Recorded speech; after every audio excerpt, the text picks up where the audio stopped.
Let's meet this this poor mom, Erin Lee, full-time working mother of 3.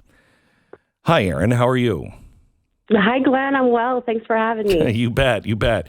I read your story, and I just... honestly, I am glad this isn't happening to my children because I don't think I have the restraint to be a decent human being if this was happening to my children. Can you tell us exactly what happened? Yeah, so last year, my shy, vulnerable, barely 12-year-old daughter, who had just moved to a new school at the height of COVID protocol, was recruited by her art teacher and her homeroom teacher to attend art club after school. So she texted us. We gave our permission for art club. When she got there, it was actually GSA, or Gender and Sexuality Awareness, or Alliance Club. And the teacher had invited in a completely unqualified outside presenter who did unthinkable things with the children. And I'll give you the Cliff Notes version. She told them, what you hear in here, keep in here. She used flags to describe defining words, telling them that if they're not fully comfortable in their bodies, that means they're transgender. And then she would hand out the flags and stickers and bracelets and other swag. She told them that queer is a label for when they're still figuring out their sexuality. She did the genderbread person, which explicitly asks kids who they're sexually attracted to. So 11, 12, 13-year-olds with peers and adults in the room talking about their sexuality. She handed out her personal contact information and invited them to connect on teen chat platforms like WhatsApp and Discord, where she knows that parents are not monitoring the conversation. And she told them that families might not be safe and it's okay to lie about where they are.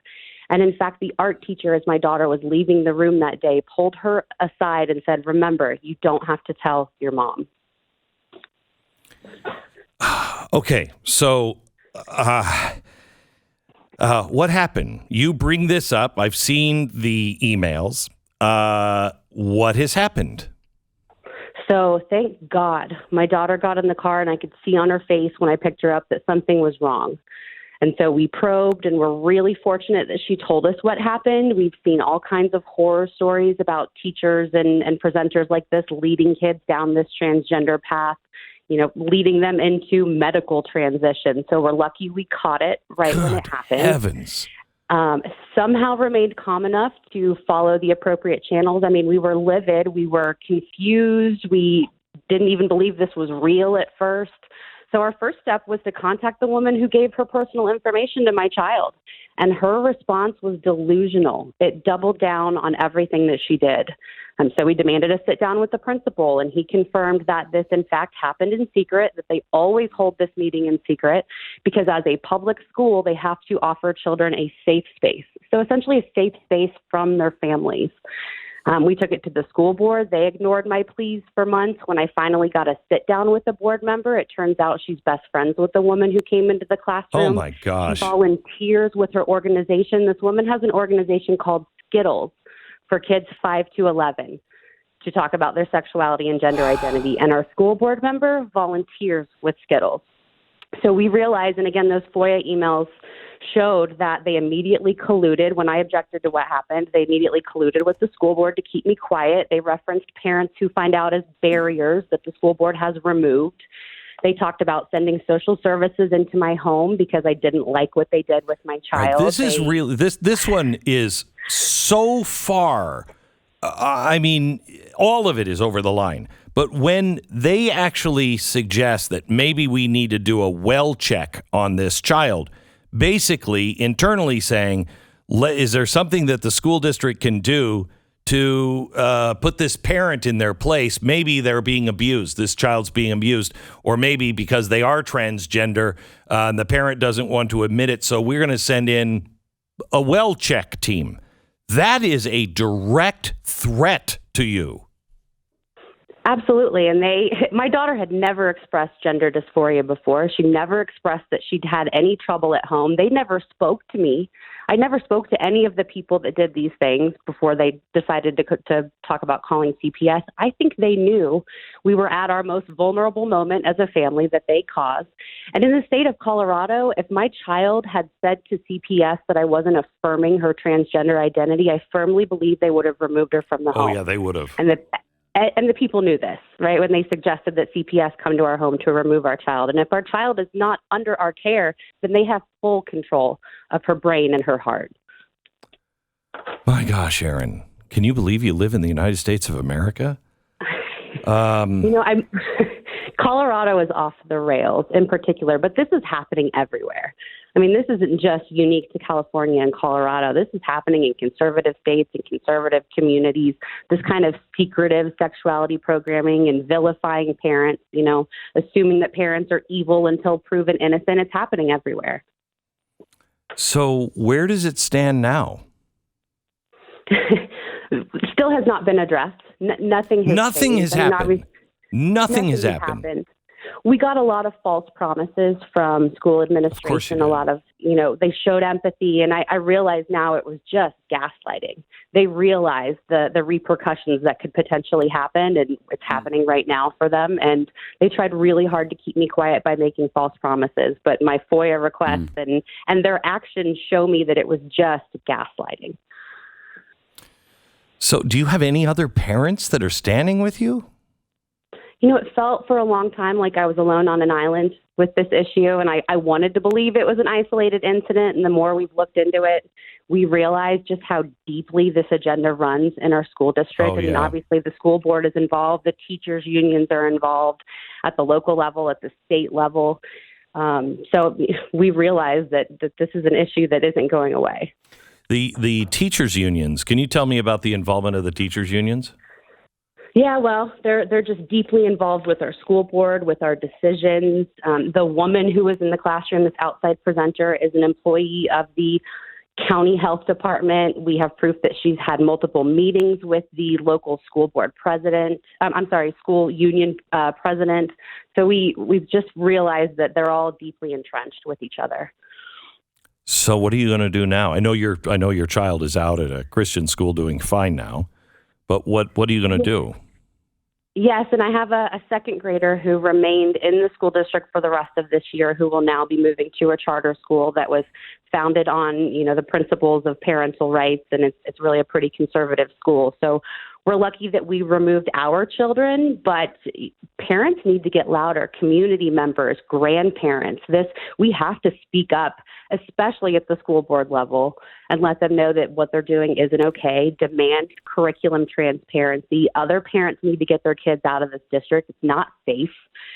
So I continue to sound the alarm because we tried every other avenue and it didn't work. I mean, we contacted the police after this happened. Had it been on a playground, that would have been my first call. The only reason I remained calm is because it was with a trusted teacher in a closed setting and I didn't fully understand everything that happened. But the police indicated that because there was no exposure of body parts or physical touch, that there are no legal repercussions. But our sheriff did tell me I need to get loud because just because it's not illegal doesn't mean it isn't wrong. And other parents deserve the opportunity to protect their children like I couldn't. I'll tell you, listen to your sheriff. Sheriff, that sounds like a good sheriff. What town are you in or what district are you in? So I'm in the Poudre School District, which is Fort Collins, Colorado. We live in a small suburb outside of Fort Collins, only about 10,000 people. And isn't that generally conservative? Yeah, it's conservative, right? It is, and so they target our area. Some of those FOIA emails revealed that they realize this is a conservative community, and so they're going to target it and put as much programming in place as they can. And they did. The week after this happened, this same woman was in our Boys and Girls Club with elementary age students. Same thing, don't tell your parents. And some parents found out and raised their concern. Now she's been removed from Boys and Girls Club, but she's in our libraries. She's on our how can this be in a conservative community? Nobody is standing up with you. Well, now they are. Okay, good. I think it just has all been so secretive, and that's their intent. And again, in those emails, you can see that they said how we deal with this parent sets a precedent moving forward. So they knew that, they didn't want anyone to find out. And as soon as I found out, they knew that there would be some serious repercussions. And they tried very hard to keep me quiet. But now that this has gained so much attention, there's a lot of people in the community who have spoken up and a lot of parents who have had the same thing happen. I've had multiple families reach out and say, the same thing happened with the same teacher in that school. What do we do? So a lot of people just didn't know. They didn't know to connect the dots. That is an unsafe, that's an unsafe teacher. Who still teaches and who is still the GSA sponsor at that school. I mean, because of the teachers' unions, you'll never get rid of them. But, I mean, I am a big supporter of the arts, huge supporter of the arts.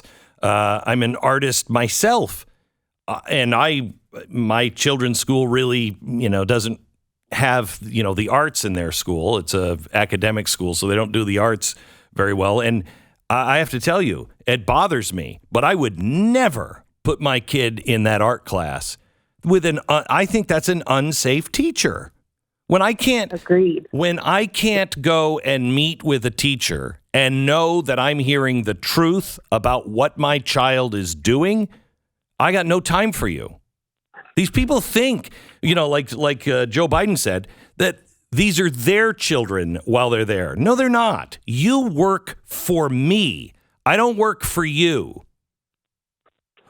That's the assumption that these children belong to them. And since this happened, our school has hired 3 administrative staff, a chief academic equity, diversity, inclusion officer making triple what a teacher makes. They hired a DEI coordinator, and they hired an LGBTQIA plus coordinator. In a town of 10,000. For the school district, but her job description literally says coaching students, advancing LGBTQIA programming, and increasing gender support plans. And I don't know if you know what those are. I'm not really sure. Can you give me an extra minute? Let me do a commercial and then come back. Sure. Okay. Yep. Back in just a second. This thing, absolutely. If it's happening in Fort Collins, it's happening everywhere. And what's really disturbing is she's saying, no, we were targeted because we are a conservative district. We're talking to Erin Lee. She's a full-time working mom of 3 and now has another full-time job of just trying to figure out what's happening in her school and school district. I have to tell you, these teachers' unions, if you are a teacher and you are still paying your dues, and parents, start telling your teachers this. If you are still paying dues to a teachers union you don't have to belong to, you're part of the problem. I don't care how great you are, how trusted you are. I cannot trust you if you're still helping fund this kind of stuff. Anyway, Erin, welcome back. Yeah. So you were saying this new gender equity consultant at the school is doing something that I don't think I've heard of. What was it?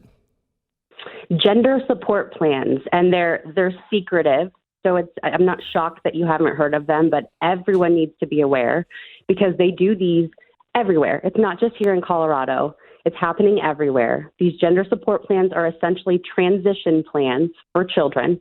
So written plans to transition their gender, and usually these happen in secret. The gender support plans have verbiage for the educators to gauge parents' support, and if the support is low, they don't tell them.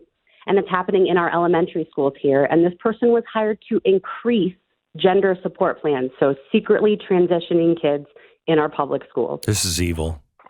This is just straight up evil. It is. I mean, who do you think you are? And to keep it secret, that's the problem. You want a transition plan? Great. Present it at the school board hearing. Let the community see it. And then if you want to protect the kids, their identity while they're doing it, how can you do that? How can they transition and keep it from the kids at school? They'll just keep it from the parents. My gosh, this is evil. Just evil. Right. And not just that, this LGBTQ coordinator and our director of student services and other school staff have directed all nurses in our district to, first of all, if a child comes to you for anything, ask their pronouns. So if a kindergartner has a tummy ache, first question is, okay, what's your pronoun? If I call home, what name do I call you? But they've also been instructed to not tell parents if a child is suicidal, cutting, or attempting suicide. Oh, so my now we're gosh. keeping suicide attempts from parents as well. And what is the reason for that? Because parents aren't safe. Parents might not be safe. So if we tell parents that this child is suicidal, it's going to make it worse. Get your kids out of schools. Get them out of these schools. Vote for people that will give school choice, and the money will follow the children. This has got to stop. It's got to stop. Aaron, you contact me anytime that you need some backup reinforcement. You need people to know about something. You call me anytime, all right? Thank you, I will. God bless you. Thank you so much. Aaron Lee in Fort Collins, Colorado. Where are you, parents? Where are you, conservatives? Are you standing up